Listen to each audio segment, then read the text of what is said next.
नमस्कार दोस्तों, Krishna biological platform में एक बार फिर से आपका स्वागत है।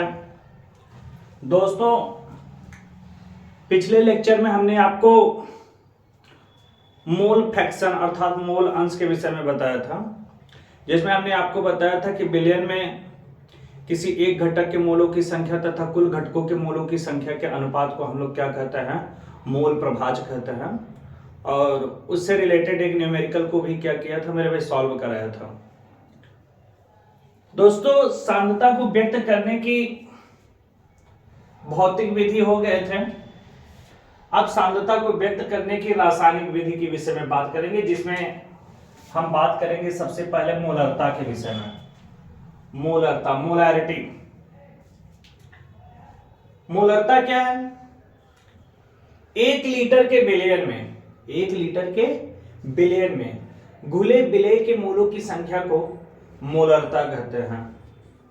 1 लीटर के बिलियन में घुले विलेय के मोलों की संख्या को हम लोग क्या कहते हैं, मोलरता कहते हैं। फील नहीं आ रहा है आप लोगों को?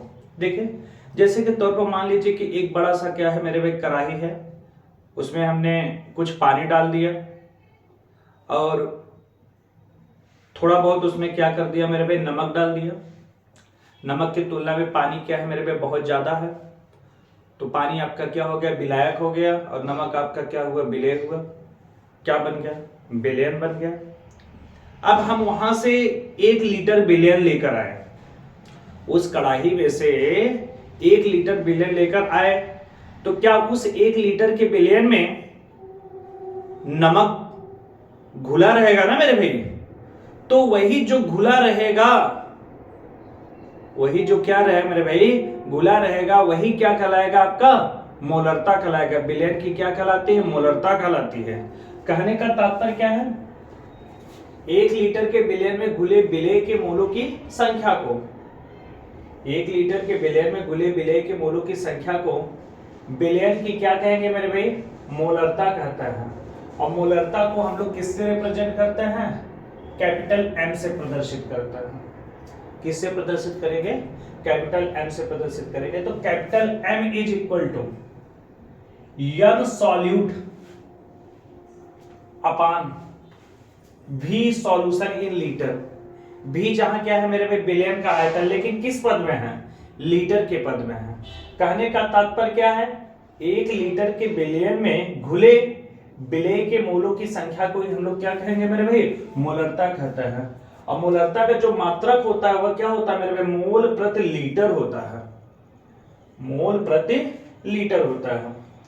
अब जैसा कि दोस्तों आप लोग जानते हैं कि यन सॉल्यूट, यन जहां आपका क्या मेरे भाई, विलेय, यन जहां क्या है आपका मोलों की संख्या, लेकिन किसके मोलों की संख्या, विलेय के मोलों की संख्या ना। और आप लोग जानते हैं यन इज इक्वल टू क्या होता है मेरे भाई, डब्ल्यू बाई एम। तो यहां पर डब्ल्यू किसका, विलेय का, एम किसका, विलेय का। इसका मतलब ये डब्ल्यू क्या है मेरे भाई, भार है। किसका भार है, विलेय का भार है। एम क्या है, अनुभार है। एम क्या है मेरे भाई, अनुभार है। किसका, विलेय का अनुभार है। किसका मेरे भाई, विलेय का अनुभार है। और यहां पर भी क्या है, आयतन है। किसका आयतन है, विलयन का आयतन है। किस पद में है, लीटर के पद में है मेरे भाई। जब विलयन का आयतन लीटर के पद में दिया रहे तो इस फार्मूले को हम लोग या तो ये फार्मूला यूज करेंगे या तो ये फार्मूला यूज करेंगे। किंतु यदि अगर विलयन का आयतन लीटर में न दिया रहे, किंतु यदि विलयन का आयतन किस में न दिया रहे मेरे भाई, लीटर के पद में न दिया रहे, बल्कि किस फॉर्म में दिया हो, एमएल के फॉर्म में दिया हो। किस फॉर्म में दिया हो, एमएल के रूप में दिया हो, तो एमएल को लीटर में चेंज करने के लिए यहां पर क्या करेंगे, 1000 का भाग देंगे, जिससे ये 1000 ऊपर आकर क्या हो जाएगा मेरे भाई, मल्टीप्लाई हो जाएगा। इसका मतलब इस वाले सूत्र का उपयोग हम कब करेंगे, जब विलयन का आयतन किस पद में दिया हो, एमएल के पद में दिया हो।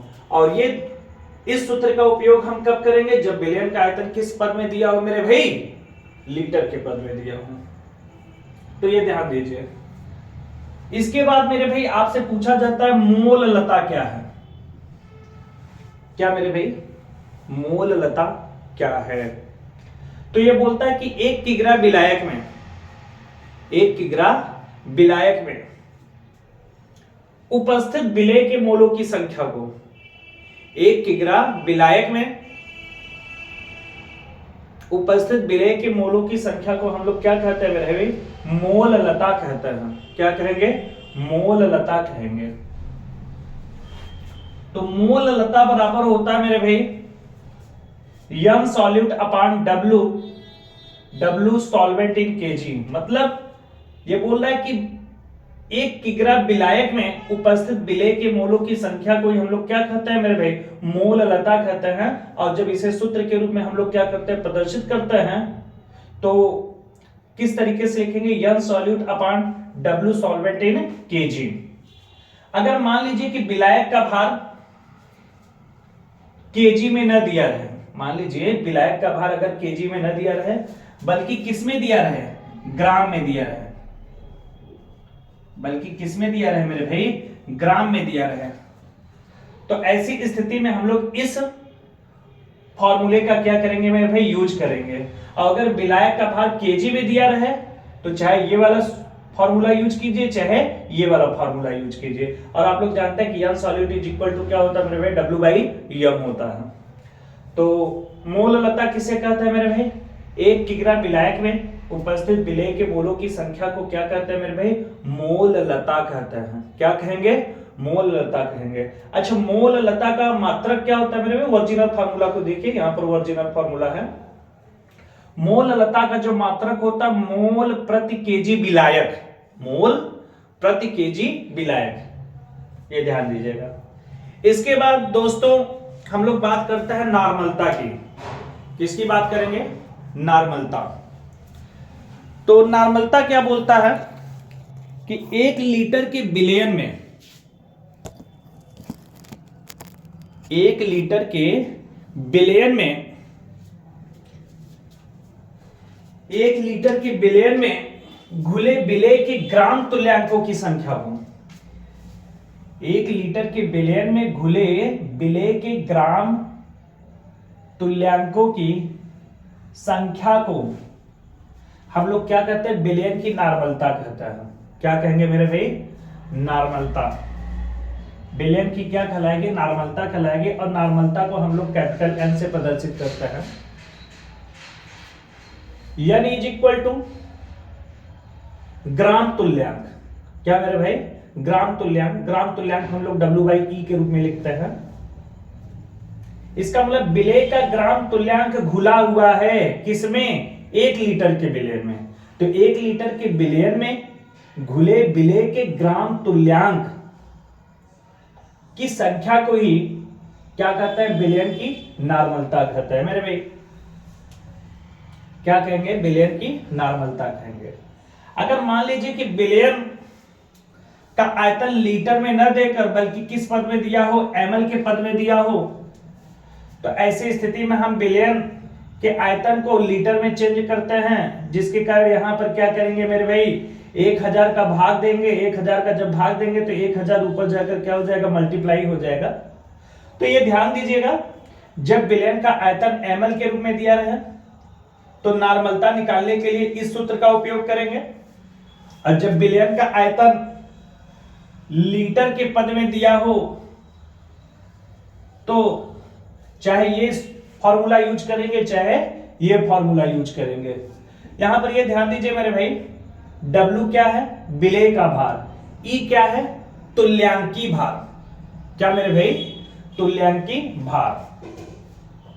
तो E इज इक्वल टू क्या होता है मेरे भाई? तुल्यांकी भार। तुल्यांकी भार equivalent, equivalent weight, equivalent weight होता है मेरे भाई। तो तुल्यांकी भार बराबर होता क्या है?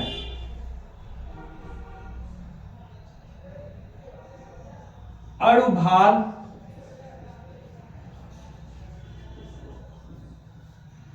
बटे बैलेंसी फैक्टर। कौन सा फैक्टर मेरे भाई? Valency factor.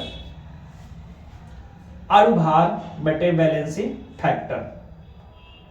अणुभार, या यहां पर हम लोग बात कर सकते हैं परमाणु भार भी बात करेंगे, परमाणु भार, या हम लोग सूत्र भार भी बात कर सकते हैं, सूत्र भार। सूत्र भार प्रायः हम लोग आयनिक यौगिकों के संदर्भ में करेंगे, और परमाणु भार प्रायः किसी तत्व के विषय में बात करेंगे, परमाणु भार। बैलेंसी फैक्टर का मतलब यह है, बैलेंसी फैक्टर का तात्पर्य उसके सजगता से लिया जाता है, अर्थात उस पर कितना आवेश है, जितना आवेश रहेगा वही उसकी क्या कहलाएगी मेरे भाई, बैलेंसी फैक्टर, या उसकी क्या कहलाएगी, सजगता कहलाएगी। तो तुल्यांकी भार बराबर क्या होता है मेरे भाई, अणु भार बटे बैलेंसी फैक्टर होता है। तो मेरे ख्याल से आप लोगों को मोलरता, मोललता और नॉर्मलता समझ में आई होगी। अगर वीडियो से संबंधित किसी भी प्रकार की समस्या हो तो कमेंट के माध्यम से बताइए, ताकि उस कमी को क्या किया जाएगा, दूर किया जाएगा। मेरे भाई